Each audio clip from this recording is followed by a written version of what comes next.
I'm Dermot Hussey. Welcome to the YouTube channel for the podcast Riffin Radio. He's the other half of one of Jamaica's best-known music families, Wayne Jobson of music, film, and radio. A co-founder of Native, the first Jamaican reggae band to be signed by Arista Records, Wayne was also the writer and co-producer of the documentary Red X, featuring Peter Tosh. He was also the producer of Gwen Stefani and No Doubt's multi-platinum album, Rock Steady, on which Wayne had 2 songs, which went to #1 in America, winning him 2 Grammys.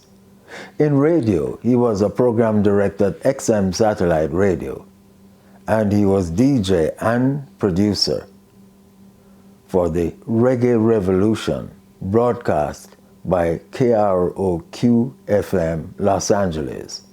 Recently, he was co-producer of the album Got to Be Tough by Toots and the Maytals, which won the Reggae Grammy for 2021.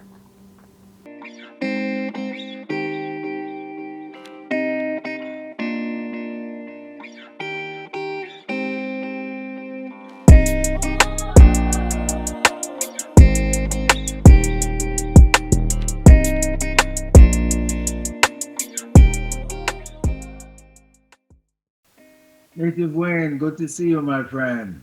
Maximum respect, man. Great to be back together again. We worked together for so many years. It's so great that we're back together again, you know? What is the greatness of Chris Blackwell as a producer? Well, I mean, I still tell everybody, not because he's my very close friend, but Chris Blackwell is the greatest record man of all time.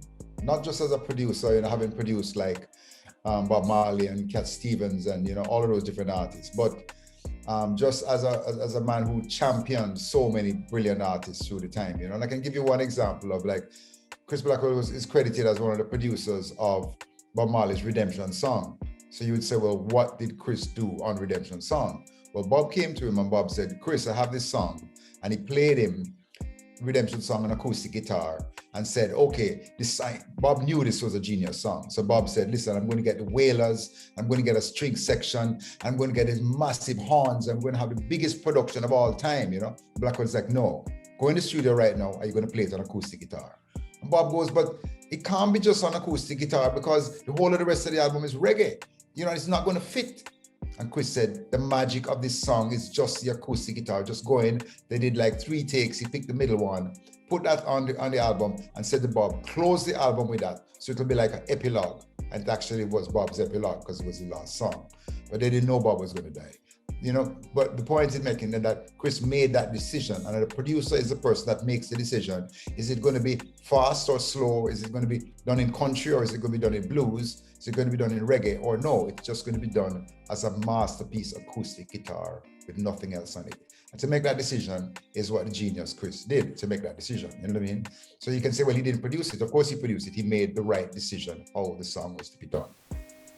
How do you apply that genius that he had to Island Records? Well, first of all, I mean, I just go through a few different stories with Chris and the stuff that he pulled off. And this is the reason why I just did like a kind of miniature documentary on him, which was showed for Canadian Music Week because they gave him the Lifetime Achievement Award in Canada.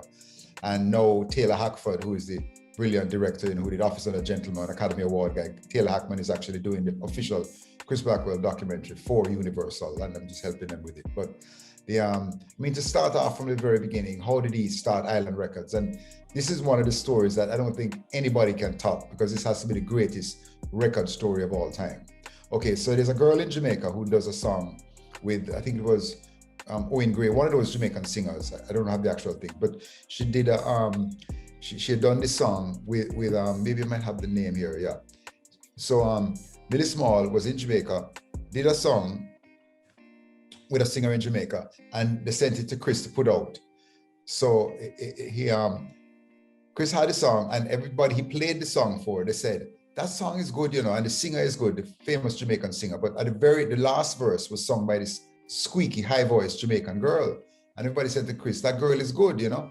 Chris said, yeah, but she's not the star of the record. Listen to the record and listen to the star of the record. And people said, no, we like that little squeaky girl voice. So after a number of people had said to Chris, we like a squeaky girl voice, Chris said, well, maybe that girl has something in her. So he writes to her mother in Jamaica. That's the days before phones and email and all that. He writes to her mother in Jamaica and he said, I'm interested in bringing your daughter, who was like 16, 17, to England to come and make a record. Now, the average parent who said that to the mother would say, get lost. It might be some guy trying to molest her or something like that, you know? But the mother believed in Chris and said, yes, I'll send my daughter to England. So Chris brings this girl to Jamaica, from Jamaica to England, who's never had a hit. She had sung on this one little song, you know, but she wasn't a known artist. It's not like you're bringing over Jimmy Cliff. Then that makes sense.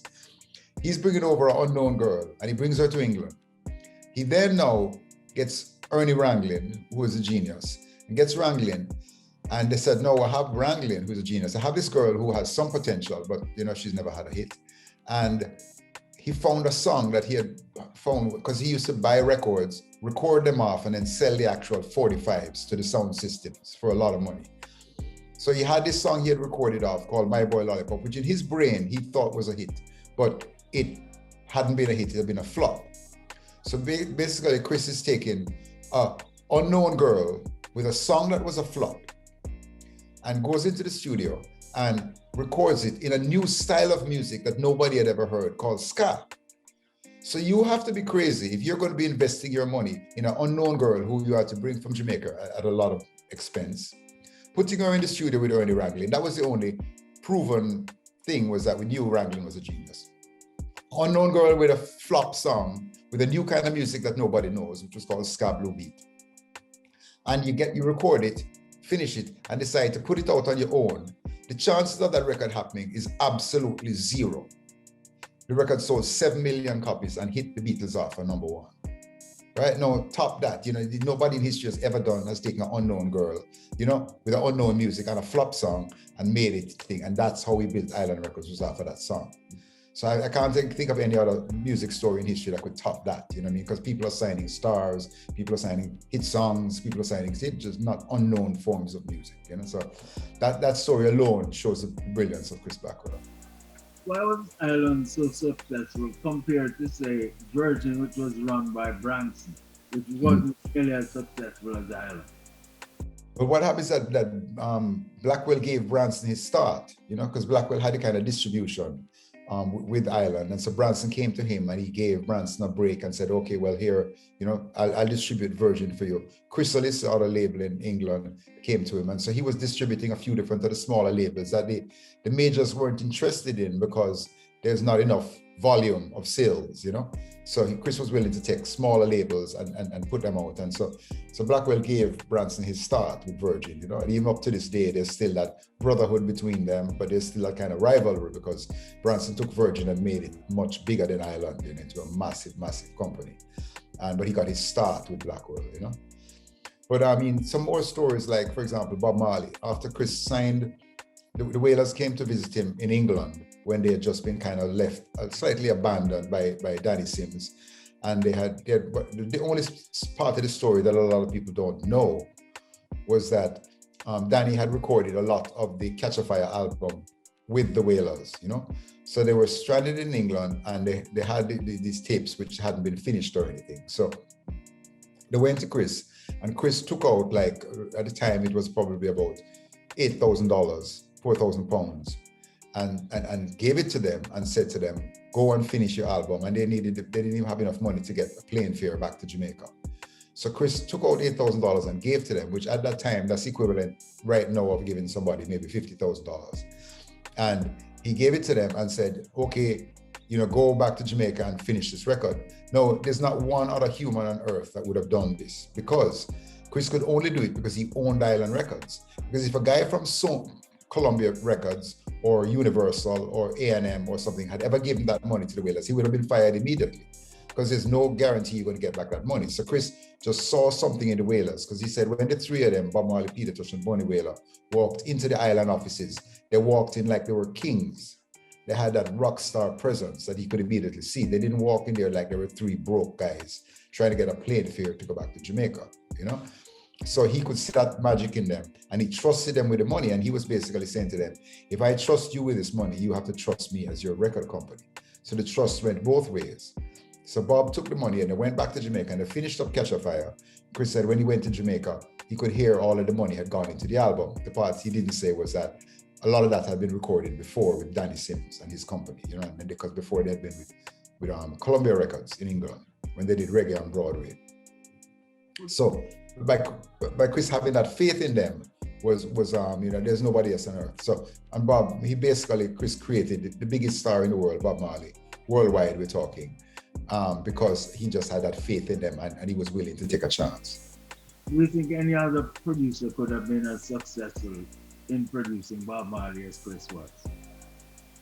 Well, I mean, if you're just talking about actual, there's a difference between producing in the studio, because producing in the studio, I still love all the Lee Scratch Perry stuff that they did, you know, at the Black Ark with Bob Marley and the early Screwface, New Who, Frightened, and Trenchtown Rock and all that. Lee Perry is one of the greatest producers of all time. And he was the only person that Bob Marley was actually afraid of, you know, because people would tell me that when, you know, if Mick Jagger came into the room, Bob Marley would be kind of like, yeah, Mick, what do you want? But when Scratch came into the room, Bob was almost bowing down to him. You know, Bob realized that this was one of the all-time greats. And Bob was kind of in such awe. Bob Marley was in awe of Lee Scratch Perry, you know, because he knew how great Scratch was. So, yeah, Chris, and even when Chris was producing him, he still had a lot of other producers involved, helping with it and all that, you know. So I don't look at Chris as Bob Marley's producer. I look at him as more as a record company man who was willing to take a chance, you know, to give him the money in the beginning to start off and get Catch a Fire rolling. Then he took Catch a Fire to England and put the rock people on it, put Rabbit, the keyboard player from The Who, on it, and Wayne Perkins, the genius guitar player who played that intro to Concrete Jungle. So the intro to Concrete Jungle on Catch a Fire is one of the greatest intros of all time, and that was a rock guy doing that. So Chris realized that he would have to put some rock into the music to make it get that international audience. So that's what he did for Bob Marley, was basically help him to do the album, help him to put the rock part of it into it. And then after that, still Catch a Fire and Burning didn't sell any records. And by the time Natty Dread came along, Bob Marley was such in the hole to Island Records that the people at Island Records said to Chris Blackwell, you have to drop Bob Marley. He's not selling any records, you're losing a fortune. He's black, he's singing Revolution, he's dreadlocks. There's no way this guy is going to break. So drop Bob Marley or Island is going to go bankrupt. Chris Blackwell said, take Island Records like we're in Las Vegas gambling and put all the Island Records on Bob Marley. He rolled the dice with the entire company on Bob Marley and created the biggest star in the world. Nobody on earth would have done that. That alone, just what he did for Bob Marley, makes him the greatest record man of all time. And also put Jamaica on the map, because without Bob Marley, without him doing that, reggae would still be a marginal music like soca or Afrobeats or something. It wouldn't be one of the biggest musics in the world.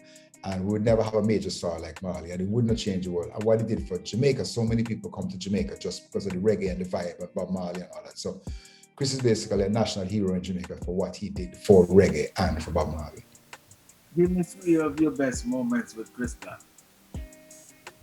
Well, I mean, just one of the stories, just sit down with him and get the stories, you know, to tell all the brilliant stories that he told me. Like, for example, another band that's even bigger than Bob Marley, which was Led Zeppelin at the time. Now Bob has gone on past all of these bands, but Chris is in a recording studio in England recording, and he hears a sound coming through the wall that he's never heard in his life. And this kind of loud guitar, strange sound. So he says his hair stood up on the end. So he left the studio and walked over to the other studio. When he went in there, it was Jimmy Page, who was the top session player in England. And when he walked in and he saw Jimmy Page, and he goes, what the hell is going on? And Jimmy Page said, I have a new band. And he goes, what's the name of the band? And Jimmy Page said, I don't have a name. So Chris said, well, I've never heard anything like that in my life. So I'll sign you right now. So Jimmy Page is like, okay, we'll sign with you because we love Ireland. So then he just said, talk to the manager. So Chris went to the manager and said, I want to sign this band right now. They don't have a name. He hasn't heard any songs yet. The band doesn't have a name, but he's going to sign them because his hair is standing up on the end. He knows something that we don't know. So the manager said, well, we can't sign them to you because Atlantic Records, Army 30 God in America wants to sign them for America, but you can have the rest of the world. So Chris said, okay, I'll give you like $60,000 for the rest of the world. And Ahmed can have America. So Jimmy Page and the manager goes to America, goes to Army 30 Gun and said, yeah, we're going to sign with you, but we're giving Chris Blackwell the rest of the world. And he's offered this money for the rest of the world. Army 30 Gun said, if Chris Blackwell wants you for the rest of the world, then I have to have you. So Army 30 Gun gave Led Zeppelin the biggest record deal in history when they signed it at that time, only because Chris Blackwell had wanted them. Right? So now how crazy is that? So Chris lost out, even though he had a handshake with them, they backed out on him and didn't honor the handshake and went with Army 30 Gun. But who else would, anybody would have done that? If you get in the biggest record deal in the world, you just have to say, Chris, I'm sorry, we didn't sign a piece of paper. I know I shook your hand, but you lost out. So Chris knew that he lost one of the biggest bands in history and most influential bands because he hadn't signed a piece of paper. But he said, you know, he said he doesn't regret it because he's signed so many other bands that he didn't need Led Zeppelin. Well, everybody else would be crying if you lost Led Zeppelin, but he said, it's okay, I have other bands. Another example, so that's one of the biggest rock bands of all time. Madonna came to him and he was going to sign Madonna. Everything was set up for Ireland to sign Madonna. Incidentally, Madonna is the biggest female artist of all time, 300 million records. She just came on stage with Chris the other day down at Golden Night. So she's going to sign with Ireland, but she says, I want to try and go to another company because maybe I can up the money, you know, if I have another person interested. So Madonna goes to Seymour Stein, which was Sire Records. And at the time, through the years, Sire Records is one of the greatest companies. Of course, they had the Pretenders, but they had Depeche Mode and Ramones and so many great. Seymour is, I would say, second to Chris as maybe in the top 5 greatest record men of all time. So Seymour is in the hospital in New York and they find out, Madonna finds out that he's in hospital. So Madonna is going to go and capture him in the hospital now and sing for him. So Madonna and her producer, Jellybean, go to the hospital and Seymour is lying in the bed with tubes coming out of him. And Madonna said, I'll come to sing for you. And Seymour goes, but I'm in the hospital, you can't sing for me in the hospital. So Madonna sings for him and Jellybean says, yes, she's great. Seymour listens to her and goes, yeah, you're great. You shouldn't be singing for me in the hospital, but you're great. But there's a million other girls in New York who are just as good as you. So I'm sorry, I can't sign you. And Madonna says, well, Chris Blackwell wants to sign me. Seymour says, okay, stop right there. I'm signing you right now. So Seymour only signed Madonna, the biggest female artist in history, because Chris Blackwell wanted her. So even Seymour at that time knew how brilliant Chris was, and he was going to take anything that Chris wanted. And Armand Ertegun, who is one of the other greatest record men of all time, Atlantic, only took Led Zeppelin. Gave them the biggest deal in the world because he knew Chris Blackwell wanted it. So that's the level of genius that Chris Blackwell has and what he's done for the record business, and Jamaica. Hey, man. Thank you. Perfect, man. So. Yeah, but a lot of stuff about Chris, man. Damn. Well, yeah, I did a documentary on him. So we had all the stories of Cat Stevens and all the Grace Jones and all that. Another story, another Chris Blackwell story is Grace Jones. So Grace was a model and she went in and she recorded a record. She got some guys in the clothes business. If you're a model, you know the people who make the clothes. So they put up some money to record a record with her.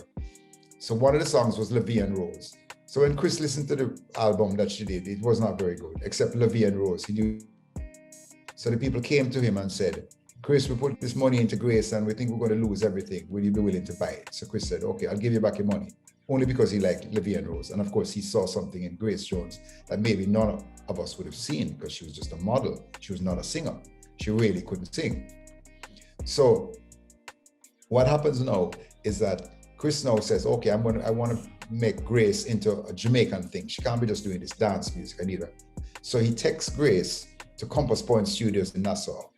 And he brings up from Jamaica, Sly and Robbie and all of the crew from Sly and Robbie's band to come to, so now in Nassau at Compass Point Studios, you have Grace Jones, who's a model who can't really sing that good. And then you have Sly and Robbie, a great band from Jamaica. And they're sitting in the studio. And Sly and Robbie said to Chris Blackwell, well, where's the songs? Chris goes, we don't have any songs. So Sly and Robbie go, well, what are we supposed to play? Chris takes a picture of Grace Jones, the famous picture of her with her hair is tall up like that, and she has a flat top, puts it on the wall and says to Sly and Robbie, make some music to match that picture. Now, anybody else in the world who says to you, make some music to match that picture, you put them in an asylum. That's a crazy statement to make. Sly and Robbie knew what he meant because they're geniuses as well too. And they just started playing and just created a sound.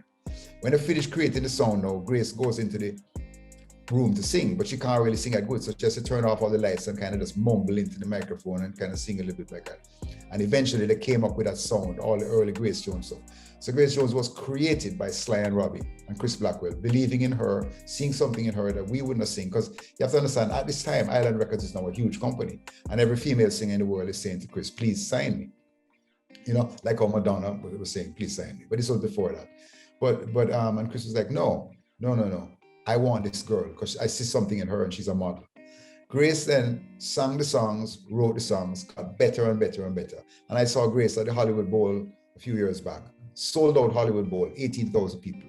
Completely destroyed the place. The reviews said it's the greatest show ever at Hollywood Bowl. I remember the Beatles played the Hollywood Bowl. And Grace sang Amazing Grace at that show, as good as Whitney Houston. So she's gone from a girl who is shy in the studio, who has to turn out all the lights when Chris and Sly and Robbie are there, to getting voice lessons and becoming this incredible singer and artist. And Grace Jones is one of the great artists of our time now, you know? I mean, as far as image, you know, and songs and attitude. And that's another thing that happened with Chris, which is, I won't bother saying any names because, you know, it might be kind of embarrassing to the people, but a certain girl won the TV show called The Voice. You know, The Voice is one of the biggest shows in history. So a girl won The Voice, and I won't say her name. And I went to Chris and I said, Chris, this girl, my friend who, you know, we've been working with for years, won The Voice. And I was like, it's amazing. Now she's going to take over the world. She's going to be a major star.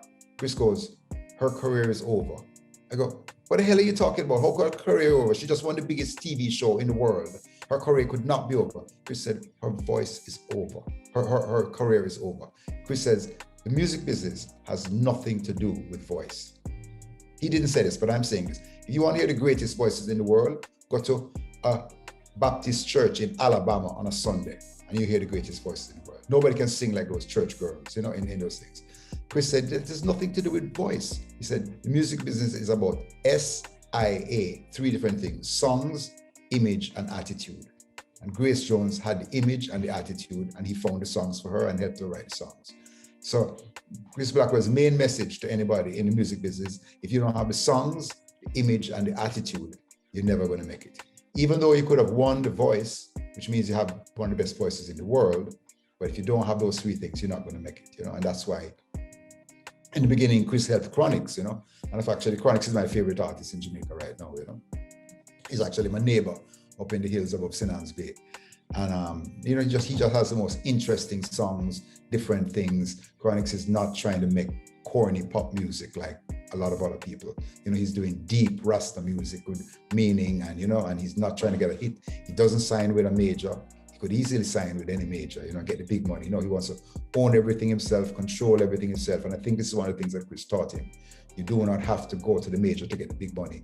You want to build on your terms, and nobody can set the Chronix. This is going to be the single, or that's going to be this. No, you just do it. You pick the single, you pick everything, you do it yourself. You shoot your own video, you control everything, and you're your own boss. And that's how you become a great artist. Hey, man. Thank you, Wayne. Thanks. Fantastic. All the best, then. Respect. Right.